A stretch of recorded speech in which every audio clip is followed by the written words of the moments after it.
Today, let's set a modern vintage table.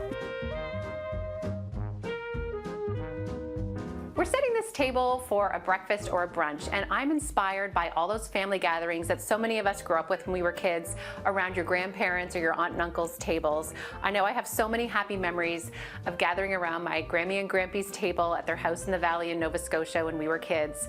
And hilariously, the grown-ups used to play Trivial Pursuit after dinner, guys against girls, to fight and see who was stuck washing the dishes. Back then, at least in our family anyway, the table would have been set with a beautiful lace tablecloth, but those are a little hard to come by these days, so I opted for a beautiful linen option. To give that vintage feel for the place settings, I found this gorgeous dinnerware from William Ashley called Asiatic Pheasant, and the soft blue floral pattern really works beautifully. And usually when I do place settings with a pattern, I layer it with a solid in between, but because we want that old feel, I'm going pattern on pattern. Because this is a brunch and you want your guests to stay a while, I've got a massive matching teacup and saucer so you can keep the tea going all morning.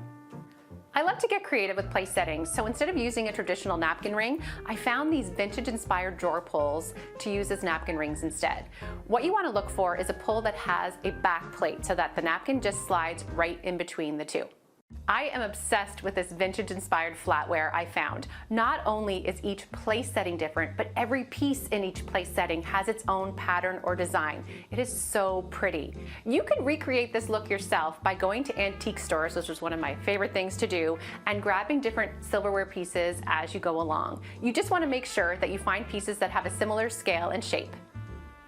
For the centerpiece, I found a vintage copper pot online for just $25. I didn't love the patina on it, so I gave it a fresh coat of gold spray paint, and then I found the most beautiful faux hydrangeas that you've ever seen in the blue that ties in with the place settings. And if you could touch them, you could see how real they actually feel.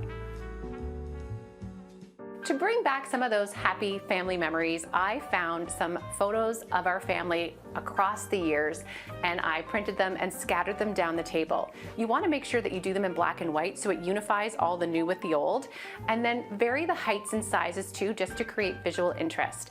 Print them on both sides so everyone at the table can see them. They are sure to spark conversation and bring back some happy memories. To finish the centerpiece, I added some candles down the center of the table. I love to add a little DIY personal touch to each place setting, so this time I went with these oversized foam pomegranates that I sprayed gold and then added a place card to each one so everyone knows just where to sit. Let me show you how. First, place pomegranates in a box and spray them with gold paint. Let dry completely between coats. You'll probably need 3 to 4 coats to cover them all. Print the place cards with each guest's name and cut them out. If the pomegranates don't sit flat, slice the base of them with a knife.